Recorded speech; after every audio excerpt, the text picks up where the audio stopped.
Қайырлы күн шебер қаншайымдар. Бүгін біз сіздерге осындай нәзік әдемі кішкентай күшікті тоқып көрсететін боламын. Өте оңай тоқылу жолы. Ол үшін бізге қызыл жіп, қара жіп, ақ жіп қажет болады. Мына мойын сәндеп лента болса, ол сәндесеңіздер де болады, былайша жасаңыздар. Мынандай бір лента, кішкентай мен моншақ, ішіне синтефон болмаса мақта саласыздар. Және крючок қажет болады. Енді тоқуымызды бастайық. Ең бірінші біз аяғынан тоқуды бастаймыз. 4 аяғын. Ақ жібімізді алып, бірінші түйнеп аламыз. Түйнеп алып, осының ішінен 6 рет кіргізіп шығаратын боламыз. 1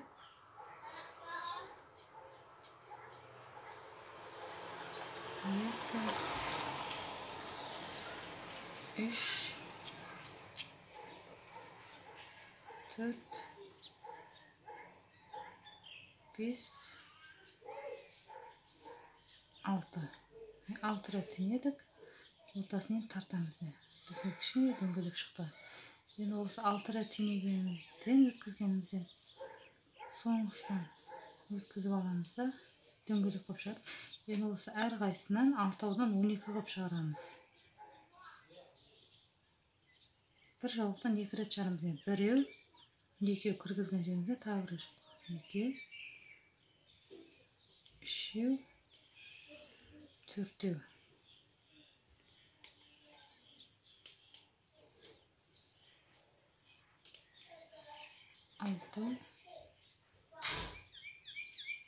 6, 7, 8, 9, 10, 11, 12. Біздікі 12 болып шықты. Енді осыдан тағы да енді біз біріншінен 2 рет өткіземіз. Екіншінен 1 рет өткіземіз. Осылай бізде 18 қылып шығарамыз.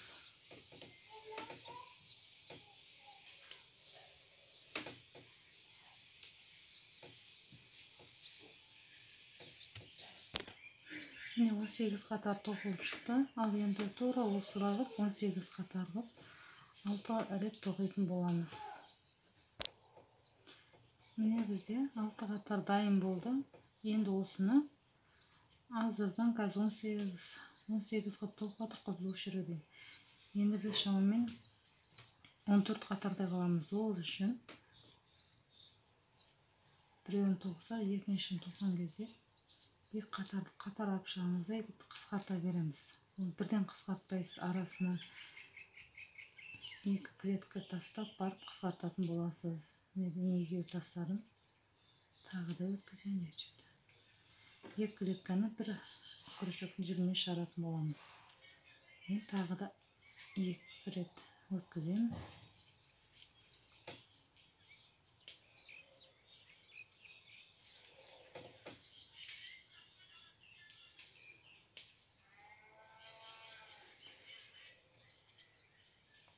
Осылай 4 рет қысқартамыз жіпті. Ары қарап осы күйі алып кетеміз. Ешқандай жіпте қоспаймыз, алмаймыз да. Сонда біздің орта жағымыз жалпайып, қайтып кішірейетін болады. Жай-жаймен.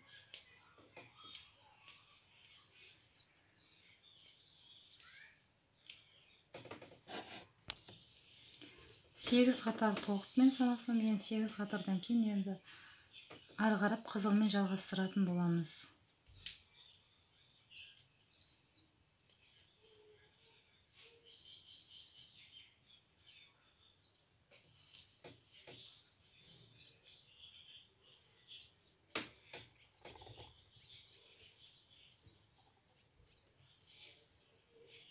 Осылай қылып қызылымды жалғастырып кетеміз. Міне тоқып болдық. Арасына тоқып болғаннан кейін синтефон салатын боламыз бұндай. Осындайдан 4 болып шығады міне. 4 аяғы дайын болды.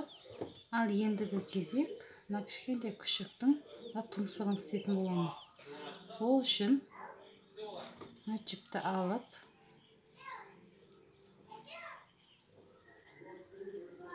теңеп аламыз да осыны 6 рет жүргізетін боламыз. 1, 2, 3, 4, 5, 6. 6 рет жүргізіп алып,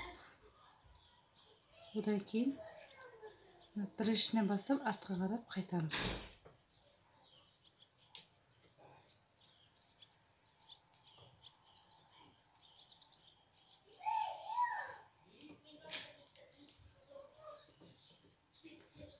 Қайтамыз жайлап.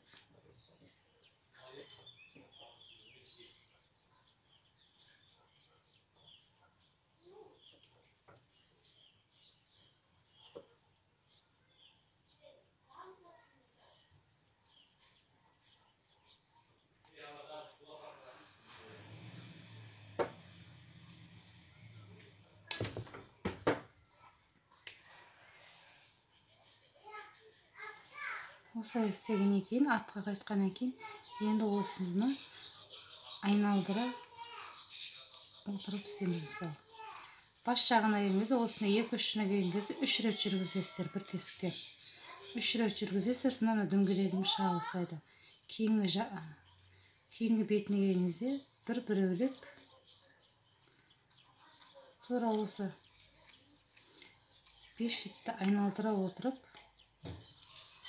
тоқитын боламыз.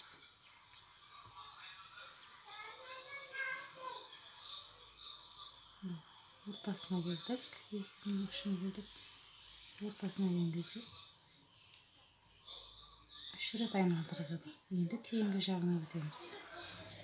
Екінші бетіне өтеміз.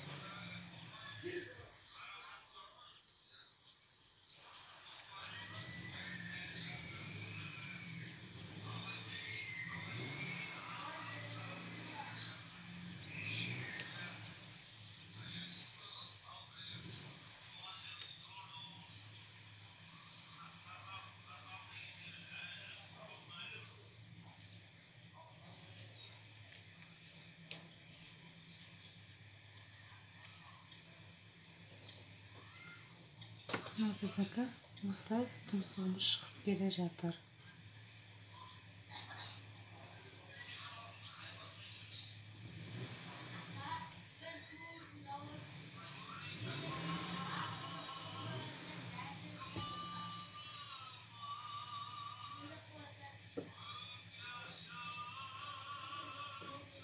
Екі қатар тоқығаннан кейін, кейінгі қатарды жанынан 3 рет жүргіземіз. Тек айналдыра отырып осылай 5 қатар тоқып шығатын боламыз. Мына бірінші деп есептегеннің өзіне, бұдан кейін 5 қатар айналдырып жүргізіп шығамыз.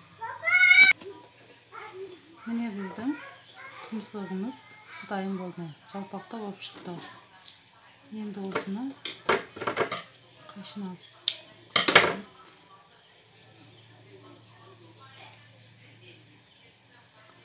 шығарамыз. Енді кезек күшіктің құйрығын тоқитын боламыз. Қызыл жіпті алып, осы тесіктен 5 рет өткізетін боламыз. 1, 2,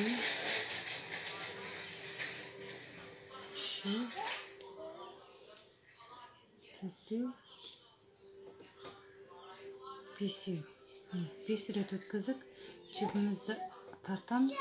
Соңғы алғашқыны біріншімізге біріктіреміз.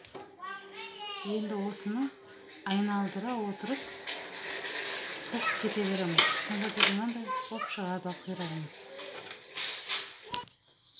Енді кезек екі құлағы тоқитын боламыз. Құлағын осылай тоқимыз.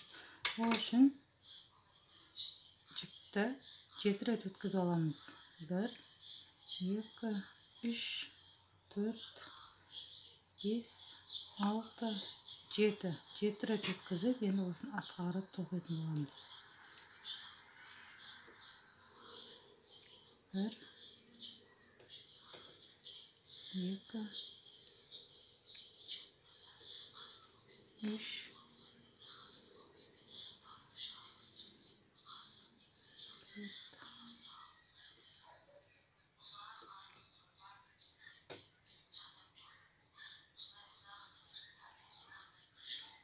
тоқыдық. Енді осыны артқа қарап тұрып, қайтып тура сөйтіп қайталап тоқимыз. Осылай біз 2 рет тоққан болсақ, тағы да 6 рет тоқимыз.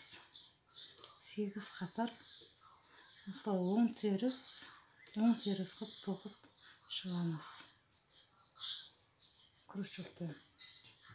8 қатар тоқыдық. Кейінгі қатар аян кезде біз енді бас жағына қарағанда сәл қысқарта бастаймыз құлағын. 1, 2, екеуін бірге шығарамыз. Қалған тоқи береміз осылай.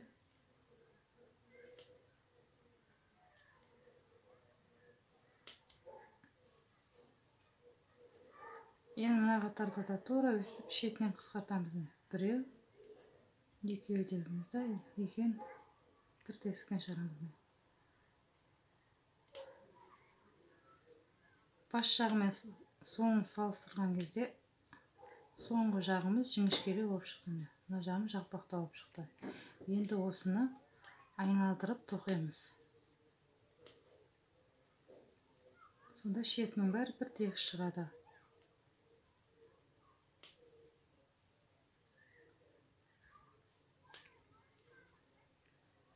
Осылай айналдыра мына жерге дейін тоқып шығатын боламыз. Міне біздің құлағымыз дайын болды. Енді осыны жібін үлкенде қылып қалдыра беріңіздер. Себебі мына жанын, құлақты жанын тіккен кезде осы жіпті пайдаланатын боламыз. Біздің міне 2 құлағымыз, құйрығы және 4 аяғы дайын болды. Енді кезек күшігіміздің басын бастайтын боламыз. Басын тоқу үшін бірінші алтауғып өткізіп аламыз. Мен сіздерге көрсеткенімді қолын тоққан кезде, аяғын тоққан кезде осылай тоқитын едік. Алтауғып тоқып, оны 2 кеуден шығарып 12 қылып істеп алдық. 12-ден кейін ары қарап біреуіне 2 қосамыз, кейінгісіне біреу қылып 18 қыламыз. 18-ден тағы алтау қосамыз, 24, 30, 36, 42, 48. 48 болғанға дейін тастап тоқитын боламыз.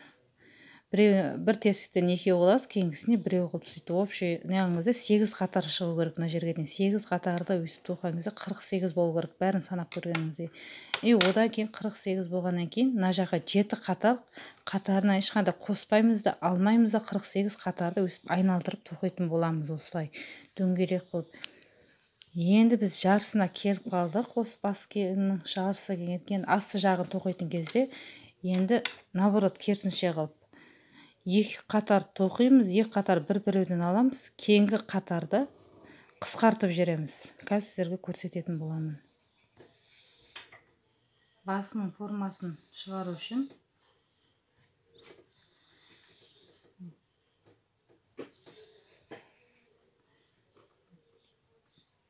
бірінші қатар тоқыдық қой, енді екінші қатардан кезде біреу, міне екеуін аламыз, бірден біреу шығарып жібереміз.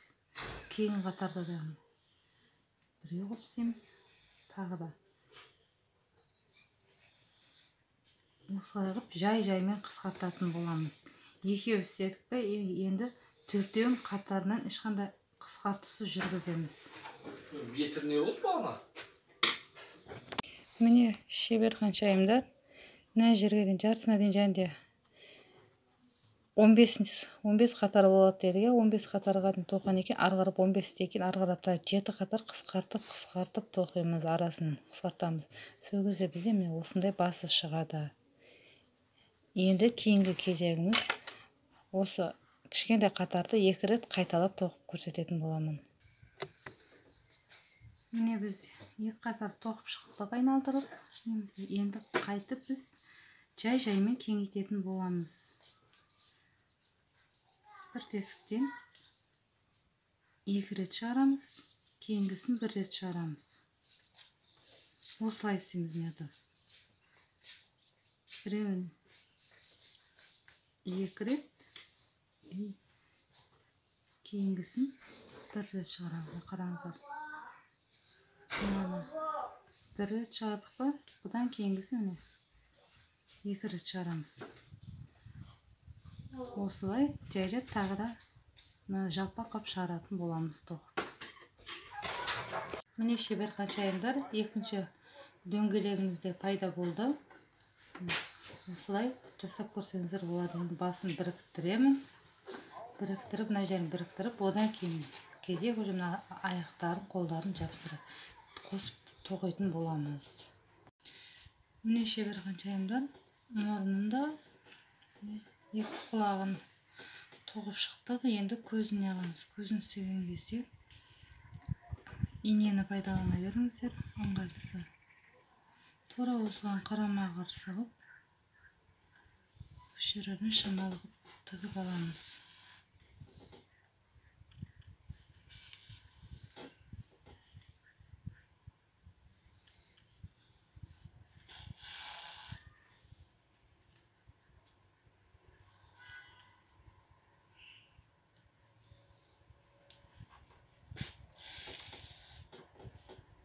Біз мынандай алып істедік, қасын істедік. Енді көзін істеген кезде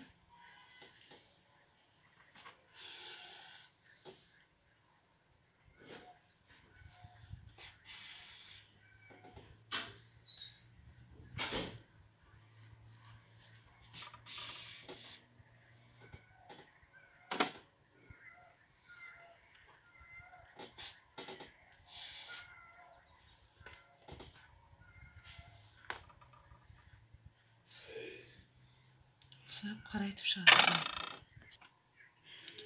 Көзін болды. Енді осының ортасынан кіргізіп жіберіп, мұрынның ортасынан шығаратын боламыз.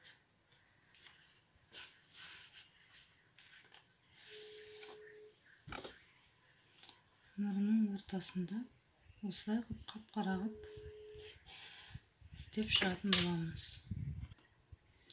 Тұмсығын істеп алдық. Ендігі кезек 2 аяғын істейміз.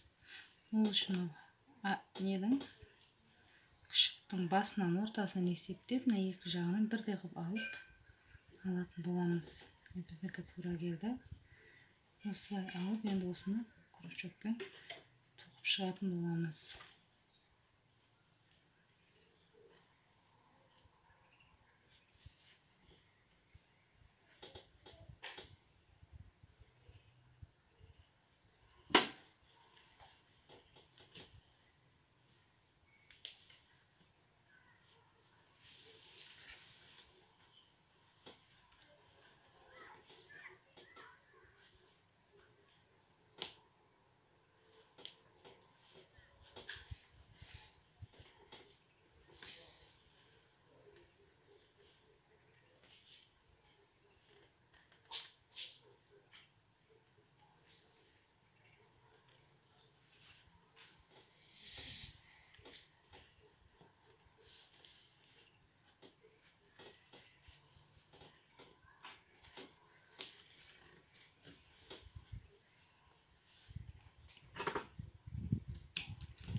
Артық жымлап түсеміз. Бірінші аяғы дайын болды. Енді екінші аяғын біріктіреміз. Осылай аяқ қолын тігіп шығатын боламыз. Міне аяқ қолын тігіп болдық. Күшіктің. Енді кезек лентаны байлайтын боламыз. Байлап алып, ортадан бантик қылып, ағашпен тігіп шығамыз.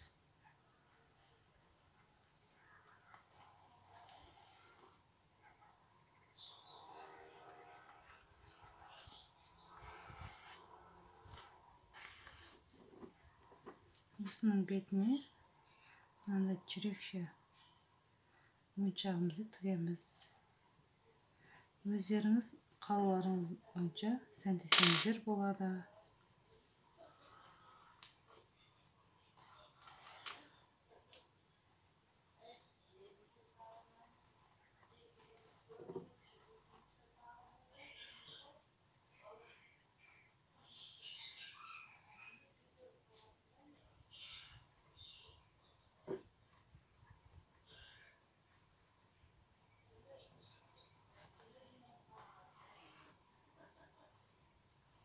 Mine bizim oyuncağımız dayım buldu. Endi қолына da әдемі қылып гүл қоятын боламыз. Міне шебер қаншайымдар, біздің нәзік қана күшігіміз дайын болды. Артында құйрығы бар міне. Бұл кішкентай күшік, бұдан да кішкентай күшігіміз. Осылай тоқып көрулеріңізге кеңес беремін. Ендігіде осы күшіктің шляпасын тоқитын боламыз.